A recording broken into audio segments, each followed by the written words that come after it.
as if it were her own. She never paid for gas insurance or the oil changes. As I sat at the kitchen table working on a crossword puzzle, she walked in.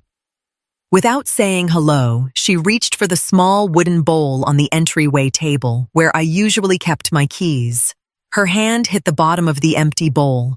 She started digging around, then looked around the room frantically. Maura. Where are the car keys? I need to get to the mall. I carefully filled in a 4-letter word before looking up. The keys are tucked away safely in my purse, I said. I'll be needing the car myself later. Chloe let out an annoyed groan. You have got to be kidding me. You almost never go out on Saturdays. Julian and I have important errands. Just give me the keys. I'll be back in 2 hours. No, I said. It was a complete sentence. I didn't offer an explanation. No apologies, no long-winded debate. I just went back to my puzzle. Are you actually losing it? She screamed. Are we supposed to take the bus? That takes forever. Then you should probably head to the stop soon, I replied without looking up. The number 42 bus runs every half hour. If you hurry, you'll make it. Chloe glared at me, stomped her foot, and ran upstairs to cry to Julian. I heard muffled, heated voices from above. 10 minutes later, the two of them left the house. Through the window, I watched them trudge toward the bus stop in a light drizzle. Chloe looked furious. Julian had his head tucked down.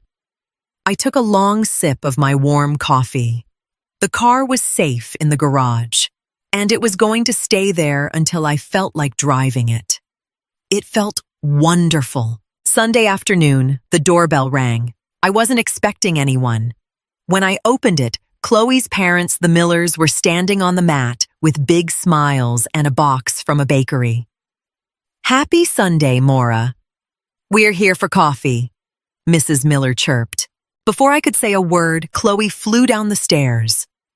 Mom, Dad, come on in, she shouted, pushing past me. She led them straight into my living room like she owned the place. Have a seat. I'm sure Maura will get some coffee started for us, Chloe said, looking at me expectantly. In the old days, I would have scurried into the kitchen, pulled out the good china, and played the perfect hostess just to keep the peace. Those days were over. I stayed in the hallway and pulled my elegant gray wool coat off the rack. I'm sorry, Mr. and Mrs. Miller, I said, kind but firm. Chloe didn't mention she was hosting guests today. I actually already have plans for the afternoon. I buttoned my coat and grabbed my handbag. Chloe's jaw literally dropped. Maura, you can't just leave. We need the espresso machine and the large mugs. Where are you even going? I gave a soft smile. It's my Sunday off. The espresso machine in my kitchen is private now, but you're more than welcome to boil some water on the stove upstairs. Feel free to make yourselves comfortable in the hallway or in your suite. I turned back to her bewildered parents. Have a lovely afternoon. With that, I walked out the front door and pulled it shut behind me. I didn't actually have a single plan, but a walk through the park in the sunshine sounded like heaven. I knew they'd be sitting in my living room, annoyed with no coffee, no fancy dishes, and no mother-in-law to wait on them. I took a deep breath. The autumn air was crisp. I felt lighter than I had in years. Monday brought the next logical step. I had spent the weekend going through my filing cabinets. Up until now, I'd been paying every single bill, electricity, water, gas, for the whole house. Julian and Chloe had taken it for granted while keeping their floor at 72 degrees and taking 20-minute showers. I sat at the kitchen table and drew up a detailed, fair breakdown of the costs. Since the upstairs unit had its own sub-meters, the math was incredibly simple.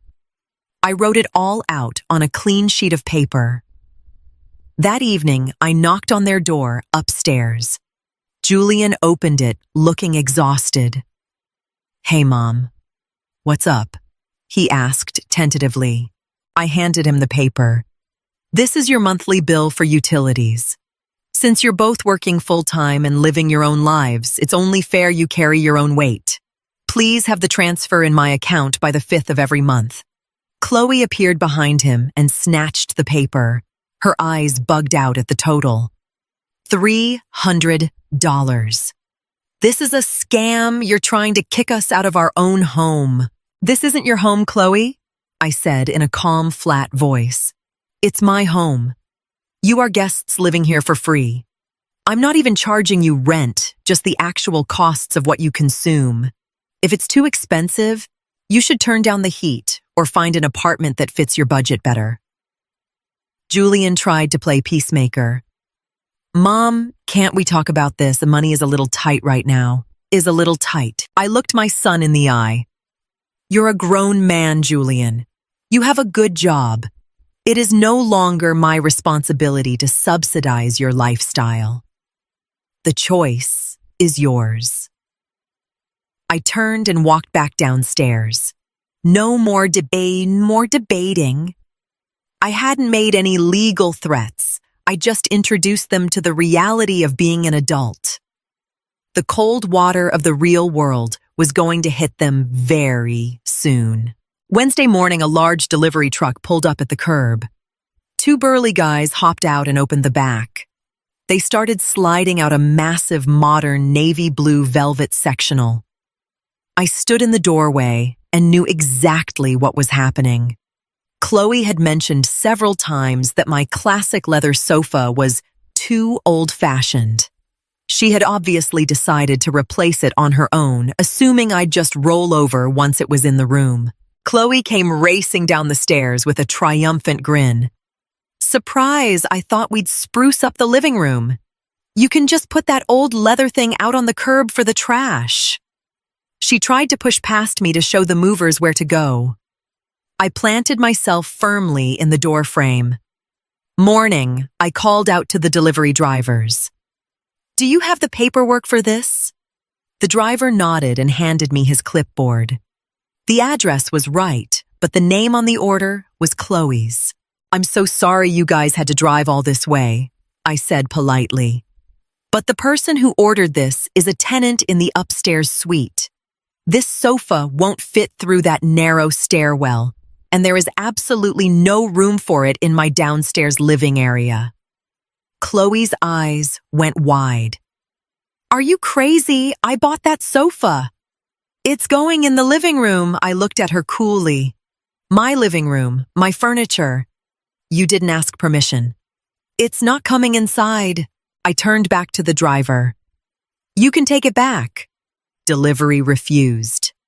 The movers looked relieved they didn't have to carry the beast. They slid the sectional back into the truck without a second thought. Chloe threw a fit on the porch as the truck pulled away. That was expensive. You're ruining everything, she screamed. I gave a small shrug. Next time, maybe you should check the measurements and check with the homeowner. I quietly closed the door. The breaking point was inevitable. Friday night, Julian and Chloe were sitting at the kitchen table. I'd allowed them 30 minutes of kitchen time. They looked beat. The cost of groceries, the utility bills, and the daily bus commutes were draining their nerves and their bank accounts. They realized I wasn't budging. I walked into the kitchen and set a folder on the table. What's this? Julian asked, sounding defeated. It's a standard lease agreement for the upstairs suite, I explained. Since we're running separate households now, it's time to make it official. The rent is set at the fair market rate for this neighborhood. No more favors. You use the space, you pay for it. Chloe flipped through the pages. Her face went pale. We can't afford this. With the utilities and the groceries and not having the car, we'll have nothing left. I nodded, not out of pity, but out of understanding. That's what being an adult feels like, Chloe. You spent years spending my money and trying to control my property because I let you out of love. When you found my bank statements, you thought my life savings belonged to you. You forgot who actually owns this house. Julian stared at the contract. For the first time, I saw a flicker of realization in his eyes. He knew I was right. He had been riding my coattails to avoid dealing with his wife's demands. "Mom, this is a lot," he whispered. "I gave you a choice," I said. "You can sign the lease and live here as adult tenants. Or you can find your own apartment by the end of next month. Either way works for me." I left the folder on the table and walked away. The power was back where it belonged. They weren't spoiled kids anymore. They were finally being forced to grow up. The silence in that kitchen was deafening. 3 weeks later, moving boxes were piled high in the entryway. Chloe and Julian had decided to move out. Without my financial backing and my free services as a cook driver and maid, the big house was simply too much for them. They'd found a modest 2-bedroom apartment on the other side of town. The atmosphere while they packed was tense but quiet. No more screaming matches. Reality had taken the wind out of their sails. I stood in my living room and watched as Julian carried the last big box down the stairs. He looked older, humbled even. He set the box down, walked over and gave me a quick hug. "I'm sorry, Mom," he muttered. "We really got it wrong. I get why you had to do this." I patted his back gently. "It's okay, Julian. Sometimes you have to get pushed out of the nest to figure out how to fly. My door is always open for you as a guest." Chloe walked past me without a word, clutching a desk lamp, her lips pressed into a thin line. She might not have learned her lesson yet, but that wasn't my problem anymore. I was done raising her. As the front door clicked shut and their car pulled away, I took a long, deep breath. The house was wonderfully, beautifully silent. No more snide comments, no more people trying to spend my hard-earned money. I went into the kitchen, brewed a fresh pot of coffee, and looked out at my garden. The roses were in full bloom, glowing in the afternoon sun. My savings